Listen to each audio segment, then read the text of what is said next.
A few days ago, my good friend Level 1 Crook and I were doing our placement matches for the new season on our main accounts. Because we're both champion players, we were kinda confused to see we had some, well, not so great players in the enemy team. The enemy diva here just randomly dies. This should not happen ever to a diva.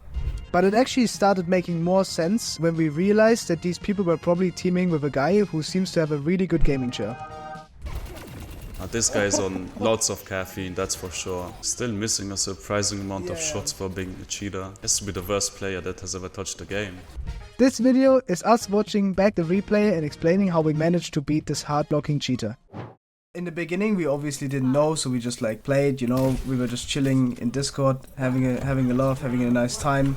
I went to the diva, level 1 Crook on the bub, as usually we roll out like this. Now we didn't know anything, but as soon as we walk out, we were already a bit suspicious about the first 50%, and you would see why. Straight away we can see the Ramatru just run in and die, way too deep in our space. Of course we punish that, and then we just win the fight since they have no tank. But soon enough, after they have lost this tragic first fight, we will see that they will make some suspicious swaps. Yeah, after we win the first fight, they end up going Widowmaker, which is at the time a very confusing pick, considering that we have the diva engage with the new hero Juno, which gives a very quick boost and it makes it very easy for me to fly in him. So it's a very suspicious idea to go the Widow here. And Bruno also switched to diva to counter me specifically, and later on you will see that we believe that this is the one that is stacked with the Widowmaker here. And in the beginning we're gonna show you how he plays, just so we're on the same page.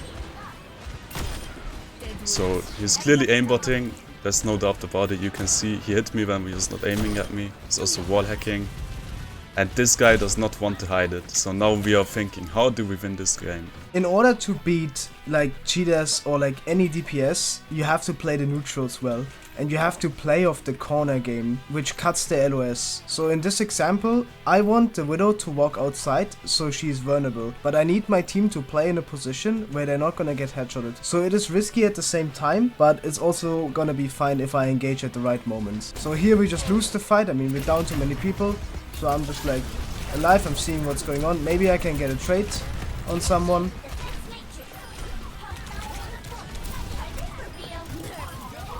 Get the trade, we kill the Widowmaker, and we even get the remark bomb, which is perfect. Yes, this was also something which I was so confused about, because I was watching that. The enemy diva here just randomly dies.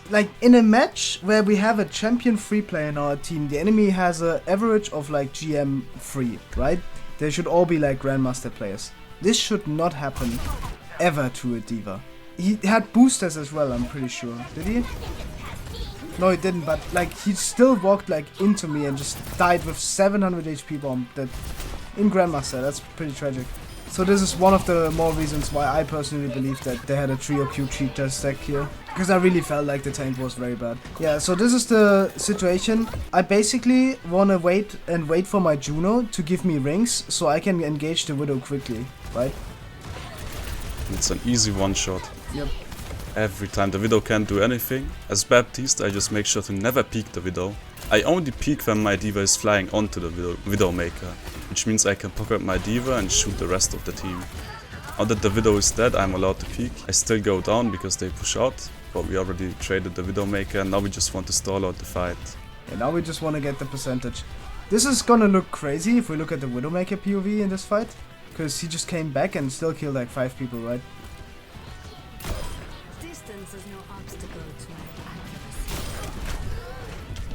Just a good aimer. They had lots of Kovacs. Gods of Kovacs. Not cheating. But later on you will see it's gonna be even funnier. So here again, when we walk out, I am the only one that can take the duel and can swing the corner freely. Unfortunately, my Juno goes down as she does peek too aggressively. This is already enough to die. This is insane if you think about it, right? But you really have to be careful when playing against these. I'm the only one that can engage, so he's gonna give me ring, and with that ring I can engage on him. I do it like this, I fly through, I try to body block so the Widow can't headshot when my team wants to walk up and peek the corner, and then I try to one-shot the Widow. I also try to force the enemy away from the point so we get the space in main. Then I fly out and just try to live. It works out perfectly. I can have Trust Me Live. And he forced all the space. We could all walk up. And now we just forced the point. Of course, now we have to be careful of the Widow again, which I am not. I thought she would be a bit slower, but she catched me off guard. Yeah, she was so fast back. Wanna see...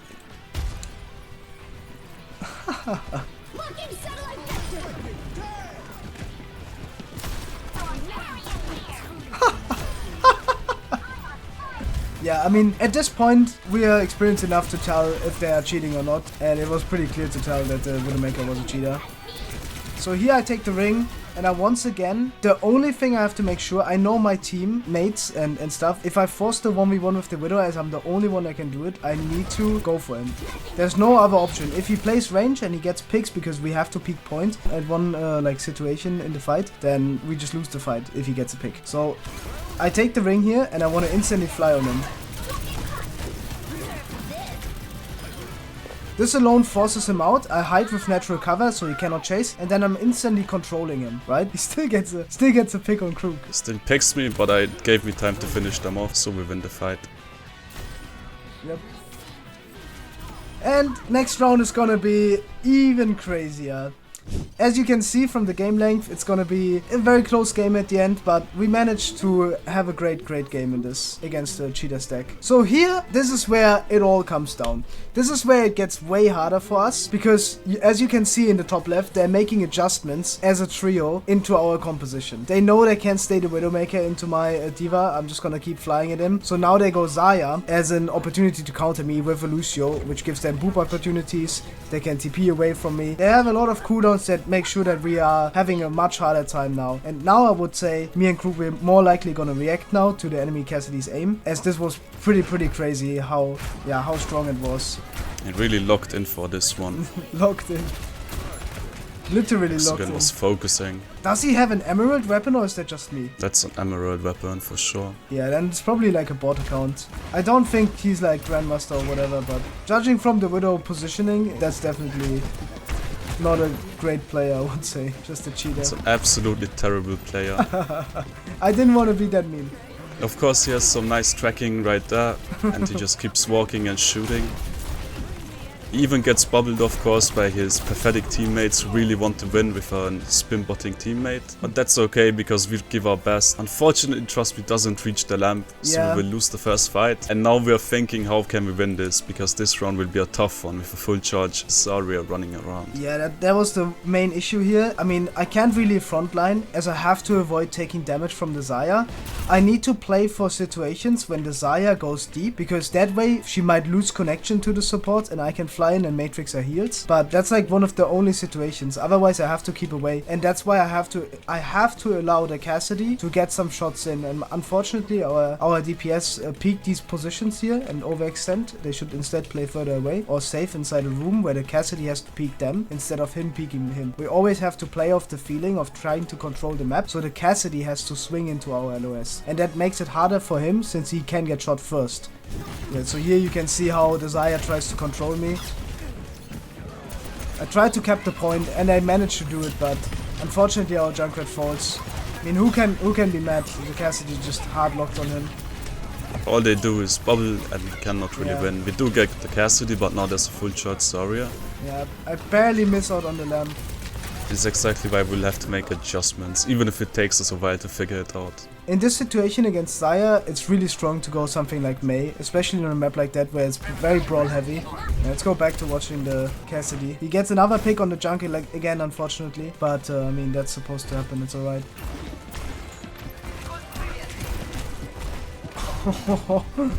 He's just thinking everything. Oh, okay. Still missing a surprising amount of shots for being a cheater. Has to be the worst player that has ever touched the game. Oh my god. What a pick. Oh, he hit so much though. I was 1 second not... Who did I shoot here? Because I felt like I wanted to boop him into my team's LOS and then matrix him from behind and a missile so we can catch him here. But I did fail a bit and it cost my Ashe the life. But I mean, it was still a good enough engage. We did get the pick on him with the great Bob from a friend of ours here in the lobby.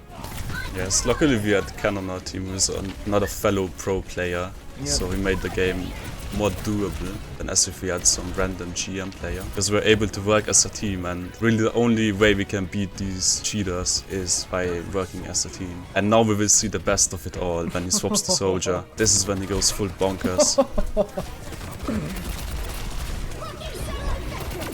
Now this guy's on lots of caffeine, that's for sure. Oh my god, he's locked in. Yeah, but it's always the even same. On the lamp. No, on the lamp, I don't think he locked. I mean, if you look at it, right, it suddenly turns off, I feel like. I feel like they actually can't lock on lamps. That's why I feel like Bub is really strong into them. Whoa. Maybe. That's so crazy. That is so Look, crazy. he's absolutely sweating his pants off. He's turning so fast.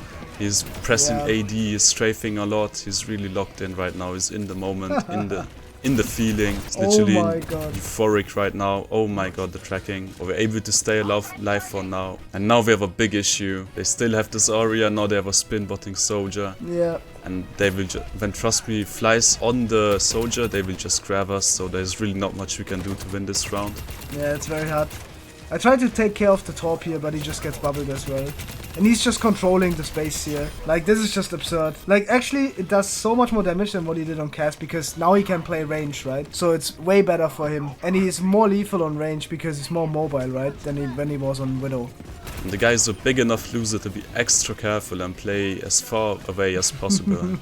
He's really trying to win this game. Absolute dog shit player. He's found a new meta strat. With Soldier playing that far away usually is not a good idea, because you just miss a lot of shots and you want to contest space, you want to flank a lot. But this guy's just staying like a million meters away just so he can abuse like his cheater tactics. It's crazy. I take care of him for this fight. I don't know if we win it, or we do win it, but unfortunately Bruno takes care of our friend here. Yep, and now we just lose the fight. They just one by one hunt us down. I don't have enough time to react to anything. I tried to bomb here. Maybe I should have kept it. I don't think we can touch again though, so at this point we just go next point. I want to see his POV once more, just so for the funny. He's so careful. He's so afraid. I like that. Yeah, and then the funny part is always bro, that's so crazy.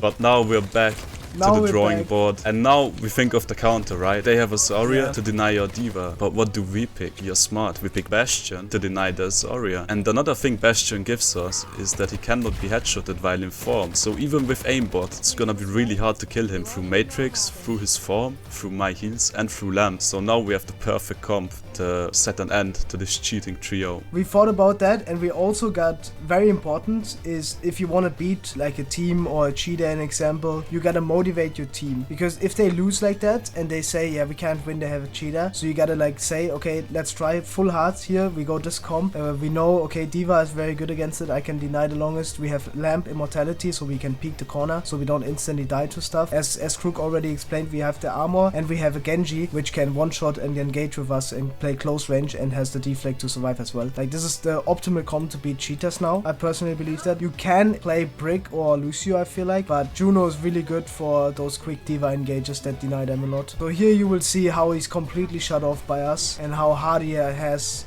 to like take any space, right? So in the beginning here as a D.Va, I have to be a bit careful, as I can't like fly in already because they just have the space here, right? The Zarya is gonna take the space. I can't really do anything about it. So all I need to wait for is for us to get that flank going so I can fly in from main. I'm waiting for the ring here so I can fly in on the soldier. And the most important thing as a D.Va here is to not overextend past this point, but to actually try to take corner by corner. An example, this is what we want to take so we can hold this map space. So I can be over here and they have to peek into us. And you will see from my commit how strong it is.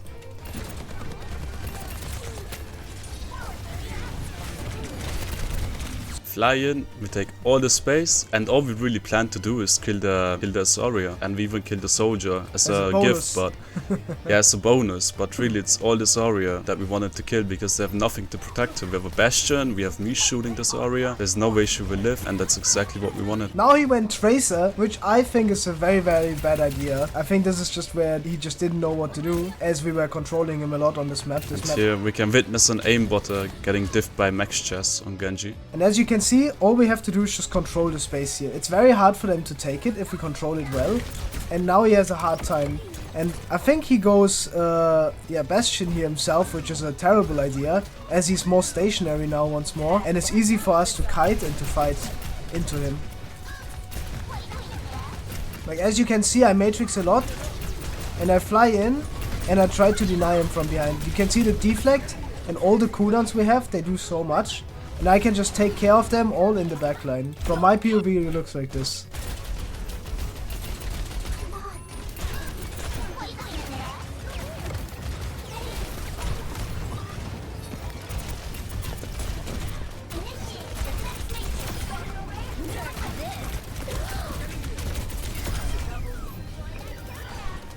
We get a massive Poco bomb to finish them off. Poco bomb. And now we have almost sealed the deal already. Now we have a window ready for when they walk onto the bridge, and we can simply use it to finish them. Now the enemies do turn on their brain at least a little bit, and they decide to go left side, as they have realized bridge is not gonna work. Of course the aimbot takes a while to realize that, but even he gets the point at some point, right? Even he gets it. Doesn't matter how bad he is. Now they walk left, they make the long rotation, but obviously I know they have Kitsune, and I'm just gonna be ready with my window to deny their Bastion from doing anything. Yep. He's trying his best here, he's really aiming and trying to kill something. As you can see, we do the perfect job with Matrix, with body blocking, with our Juno ult, with our window. We combine all our bodies together, so he does not know which one to shoot, and he is simply struggling. None of us die, only our Genji to the bomb.